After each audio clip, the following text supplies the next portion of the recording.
দিনের বেশিটা সময় কাটেই রান্নাঘরে। তাই মনে হয় যে আমরা নিজেদের জিনিসের থেকে কিচেনের জিনিস যদি কেনাকাটা করি বা কোথাও থেকে গিফট পাই তাহলে হয়তো জীবনে সবথেকে বেশি খুশি হই। তো রান্নাঘরের জন্য কি কি উপহার পেলাম, চলুন তাহলে আজকের দিনটা শুরু করে ফেলি। নমস্কার বন্ধুরা, কেমন আছেন আপনারা? নিশ্চয়ই খুব ভালো আছেন। বেঙ্গলি ব্লগার অনুতে আপনাদের সকলকে জানাই মন থেকে অনেক অনেক স্বাগত। সকালবেলায় একগুচ্ছ কুলেখাড়া নিয়ে চলে এসেছে মাঠ থেকে। সকালের বাসি কাজ ছেড়ে ব্রাশ হাতে চলে গিয়েছিলাম বাগানে। আপনাদের দাদাভাই বলছিল দেখে এসো, আম ধরেছে একটা গাছে। এটা যদিও বারোমেশা আম গাছ, দেখেছেন কত সুন্দর একটা আম ধরেছে। আর চারিদিকে এখন সবুজ আর সবুজ। আর এদিকে পাটও শুকনো হচ্ছে, যদিও পাটগুলো আমাদের নয়, অন্য লোকেদের।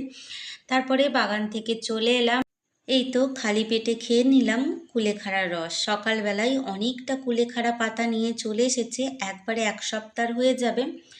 আর তারপরে 5 মিনিট একটু বসলাম, তারপরে চলে এলাম চা করতে। কিছুটা দুধ আনা হয়েছিল কালকে, আর কিছুটা গরম করে রেখে দেব।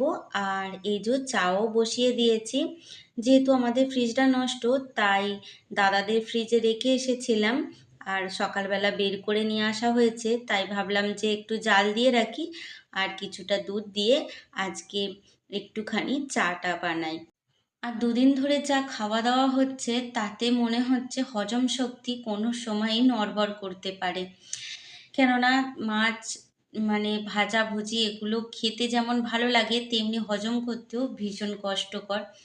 তাই আজকে রান্নাবান্না সেই রকম কোনো ঝামেলা নেই, একটু মাছ তারপরে ভাজা এই সমস্ত রয়েছে।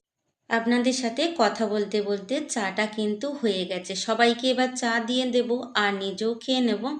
তবে আজকে চায়ের সাথে কিছুই খেতে ইচ্ছা করছিল না। এমনিতেই কুলেখাড়ার রস খেলে অনেকক্ষণ পেট ভরা থাকে, মনে হয় যেন বেশ কিছুটা খাবার খেয়েছি, এরকমই মনে হয়। আর সকালের দিকটা যদি না একটু চা খাই তাহলে একদমই ভালো লাগে না, সেই কারণে একটুখানি চাও খেয়ে নিলাম। তবে চাটা আজকে শুধুই খেয়েছিলাম, না নিয়েছিলাম কোনো বিস্কিট, না নিয়েছিলাম কিছু। 1 কাপ চা খেয়ে সংসারের সমস্ত কাজকর্মে লেগে যাব। কালকে যে বিছানার চাদরটা চেঞ্জ করব বলেছিলাম, আজকে কিন্তু সেই কাজগুলো পড়ে রয়েছে। তো চা খেয়ে চলে এসেছি ওপর ঘরে, বিছানার চাদরটাও চেঞ্জ করে নেব। আর সেই ফাঁকে খাটটা একটুখানি সুন্দর করে মুছে পরিষ্কার করে নেব। যেহেতু ঘরদুয়ারগুলো আগেই ঝেড়ে ঝুড়ে পরিষ্কার করা আছে, তো সেই কারণেই আর ঘরদুয়ার ঝাড়বো না, তবে এই যে খাটটা একটুখানি মুছে পরিষ্কার করে নেব। যদিও মোছা ছিল, তবুও দেখেছেন একটা পাতলা ধুলোর আস্তরণ কোথাও থেকে এসে পড়েছে। আসলে সব সময় এই যে ঝাঁটা দিয়ে বিছানা ঝাড়া হয়, দেখবেন হালকা ধুলো কিন্তু উঠে গিয়ে পড়ে এই খাটের ডিজাইনগুলোতে। আর আমার কাছে এগুলো দেখতেও ভীষণ বাজে লাগে, তবে যতই কষ্ট হোক সংসারটা সুন্দর করে গুছিয়ে রাখতে ভীষণই ভালোবাসি। আর একটা কাঁচা ধোয়া চাদর আজকে মিলে দেব। আর বিছানার চাদরটা উঠিয়ে রাখলাম, যেহেতু আমার হাতটা ফুলেছে তাই আমি কাচবো না, আপনাদের দাদাভাই নিশ্চয়ই কেচে দেবে, নিশ্চয়ই কেন, ওই কেচে দেবে। তো এদিকে বিছানার চাদরটা চেঞ্জ করে নেব। আজকে রান্না কোনো তাড়াহুড়ো নেই, তাই আস্তে আস্তেই কাজগুলো সেরে নিচ্ছি। আর যদি রান্নার তাড়া থাকতো তাহলে কিন্তু হুটোপাটি করে সমস্ত কাজগুলো সেরে নিতে হতো। মাঝে মাঝে বেশ ভালো লাগে বলুন, এক একদিন যদি রান্নার ছুটি থাকে আমরা মেয়েরা কিন্তু অনেকটাই স্বস্তি পাই। আসলে রান্নাবান্না তো প্রতিদিন করতেই হবে আর খেতেও হবে। আর যেহেতু অনেকটা সবজি তরকারি এসব রয়েছে, তো নষ্ট করে তো আর কোনো লাভ নেই, সেই কারণেই সেগুলিই খাওয়া দাওয়া হবে। হয়তো ভাবছেন যে ফ্রিজ নেই তাহলে কি করে রাখলো। ওই যে বললাম যে আমার বাড়িতে নেই তো কি হয়েছে, পাশের বাড়িতে তো রয়েছে, সেই কারণে সেখানেই রাখা হয়েছে। আসলে আমরা গৃহিণীরা সবসময় ঘরদুয়ার রান্নাঘর একদম মনের মতো করে পরিপাটি করে গুছিয়ে রাখতে পছন্দ করি।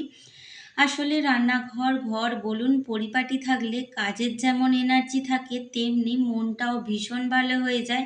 এই দেখুন না, সবই একই আছে, তবুও একটু বিছানার চাদরটা চেঞ্জ করলে ঘরটা আবার যেন মনে হয় নূতন। কি সুন্দর ভালো লাগে, তাই না বলুন? আর বলছিলাম আপনাদের কাছে যে রান্নাঘরের জন্য কি কি উপহার পেয়েছি সেটাই দেখুন। এই যে 6টা হচ্ছে কাঁটা চামচ রয়েছে আর 6টা হচ্ছে ছোট স্পুন রয়েছে, আর তার সঙ্গে রয়েছে দুটো কাঁচের প্লেট মানে সেরামিকের প্লেট। আর তার আগে এই যে দেখুন চামচগুলো দেখিয়ে দিচ্ছি, খুব সুন্দর মজবুত আর দেখতেও ভীষণ সুন্দর আর খুব ভারীও আছে।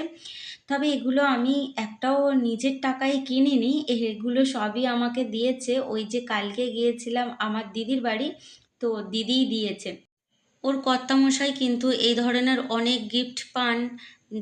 মানে উনি যেহেতু পশু চিকিৎসক, তো আমরা মাঝে মধ্যেই দিদির বাড়ি খালি করে সমস্ত জিনিসপত্র নিয়ে আসি আমাদের যেগুলো পছন্দ। নানা জোর করে কিন্তু না, দিদি মন খুশি করেই সবাইকে কিন্তু দিয়ে থাকে। তো এই যে সেরামিকের প্লেটগুলো কেমন হয়েছে অবশ্যই জানাবেন, আমার কাছে তো ভীষণ সুন্দর লেগেছে। তো এই দুটো প্লেট, 6টা চামচ, আর তার সাথে রয়েছে এই যে একটা ছোট্ট মিনি অ্যাটাচি বলতে পারেন। এতে কিন্তু আপনি আপনার শখের সমস্ত সাজগোজও রাখতে পারেন বা মেকআপ কিটও রাখতে পারেন, বা আপনি যদি কোথাও ট্রাভেল করেন তখন কিন্তু আপনার দৈনন্দিন জীবনের যে দরকারি জিনিসগুলো হয় সেগুলোও গুছিয়ে রাখতে পারেন। এটা হচ্ছে একদম যে আমরা যে ট্রলি ব্যাগগুলো ব্যবহার করি সেই ধরনের মেটেরিয়ালের তৈরি, আর একদম ছোট্ট একটা ট্রলি ব্যাগ বলতে পারেন। এটা আমার কাছে ভীষণ সুন্দর লেগেছে, তো আমি এটা পেয়ে ভীষণ খুশিও হয়েছি, দিদিকে থ্যাংক ইউও বলেছি। তো আমার এই জিনিসগুলো কেমন হয়েছে অবশ্যই জানাবেন। আসলে আমরা মেয়েরা এরকমই, যে মানে শখের জিনিসগুলো যদি একটুখানি পেয়ে থাকি তাহলে মনটা ভীষণই খুশি হয়ে যায়। আর বিশেষ করে রান্নাঘরের যদি কোনো জিনিস উপহার পাই বা কেনাকাটা করি তাহলে তো মনটা আরোই বেশি ভালো হয়ে যায়। জানি যদিও আমার রান্নাঘরটা একটুখানি মানে পুরাতন বলতে ভাঙাচোরাই বলতে পারেন, নূতন মডেলের নয়, তবুও আমার কাছে মনে হয় ওটাই আমার কাছে অনেক। আর আমার কাছেও কিন্তু ডিনার সেট আর এ সমস্তটাই রয়েছে, যেহেতু আমার রান্নাঘরে সাজাবার সেরকম মানে পজিশন নেই, তাই সমস্তটাই শোকেসের মধ্যে তোলা আছে। আপনাদের অন্য আরেকদিন দেখাবো খন। আর এই প্লেট চামচগুলো কেমন হয়েছে অবশ্যই জানাবেন, আর ছোট্ট ট্রলি ব্যাগটা সেটাও কেমন হয়েছে অবশ্যই কিন্তু আমাকে জানাবেন। আর এই যে একটুখানি ঝাঁট দিয়ে পরিষ্কার করে নিচ্ছি, আর তারপরে কিন্তু বেলার দিকে মুছে নেব। আমার বাড়িতে সেইভাবে নোংরা বলতে কিছু হয় না জানেন, নোংরা শুধু করে টিকটিকিতে, এত পরিমাণ চারিদিকে নোংরা করে রাখে যা আপনি যদি না দেখেন বিশ্বাস করতে পারবেন না। আপনাদের কাছে যদি টিকটিকি তাড়ানোর কোনো উপায় থাকে প্লিজ আমাকে কমেন্টে জানাবেন, আমি সেই উপায়গুলো নিশ্চয়ই চেষ্টা করব।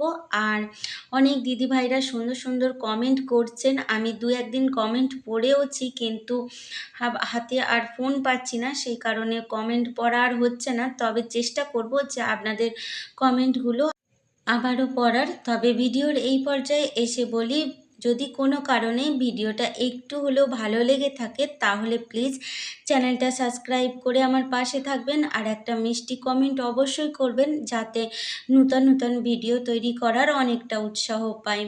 গৃহিণীদের কিন্তু একটু বসে দাঁড়িয়ে থাকার সময় নেই, নিজের নিঃশ্বাসটা ফেলাও মনে হয় খুবই কষ্টের, তবুও এই কষ্টের মাঝে নিজের পছন্দের কাজটা করে থাকি আর আপনাদের সামনে তুলে ধরার চেষ্টা করে থাকি। পছন্দের কাজ বলতে এই যে ঘর দুয়ারটা গোছানো, সংসারটা পরিপাটি করে রাখা। আর এই দেখুন কথা বলতে বলতে নিচের ঘরে চলে এসেছি, কিছু মৌরলা মাছ ভাজা হয়েছিল আর কালকের পান্তা ভাত ছিল, সেগুলো দিয়েই কিন্তু আমরা জলখাবারটা খেয়েছিলাম। আর দুপুরে ওই মাছ ভাজা ছিল, আলু সেদ্ধ আর ডাল করেছিলাম, সেটা আর আপনাদের সঙ্গে আজকে শেয়ার করা হয়নি। আর কিছু ভাজাভুজিও ছিল। তো রান্নাঘরের বেশ কিছু মুদিখানা আনা হয়েছিল, কয়েকদিন আগে দেখিয়েছিলাম, তবে বড় ড্রামের মধ্যে সমস্তটাই রাখা ছিল, একটাও কিন্তু কৌটোর মধ্যে আমার ভরা হয়ে ওঠেনি। তো ভাবলাম যেহেতু আজকে রান্নার ঝামেলাটা একদমই নেই, তো এইগুলো একটু রিফিল করে নিই।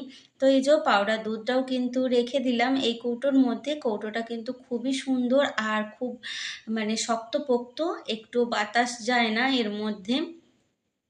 আর ডালগুলোও ঢেলে নিলাম, তবে পুরো ডালটা ধরেনি, এর মধ্যে কিছুটা প্যাকেটের মধ্যে রয়ে গিয়েছে। তো যাই হোক, যতটা রাখা যায় ততটাই ঠিক আছে, বাকিটা আবার পরবর্তীকালে না হলে রাখা যাবে। আর এই যে আমার ভাঙাচোরা কিচেনটাকে একটুখানি গুছিয়ে রাখি নিজের কাজের সুবিধার মতো। জানি নিজের পছন্দ মতো তো হয় না, তবে যেটুখানি আছে সত্যি আমার কাছে ভীষণ পছন্দের। তো এই যে একটুখানি টুকটাক জিনিসগুলো নিয়ে গুছিয়ে নিলাম। আর কেমন হয়েছে আমার রান্নাঘরের জিনিসগুলো অবশ্যই জানাবেন। তাহলে ভিডিওটাও আজকে এই পর্যন্তই রাখি। দেখা হবে আবার নতুন একটা দিনে নতুন একটা ব্লগে। ততক্ষণ খুব ভালো থাকবেন, নিজেদের খেয়াল রাখবেন এবং হাসি খুশিতে থাকবেন।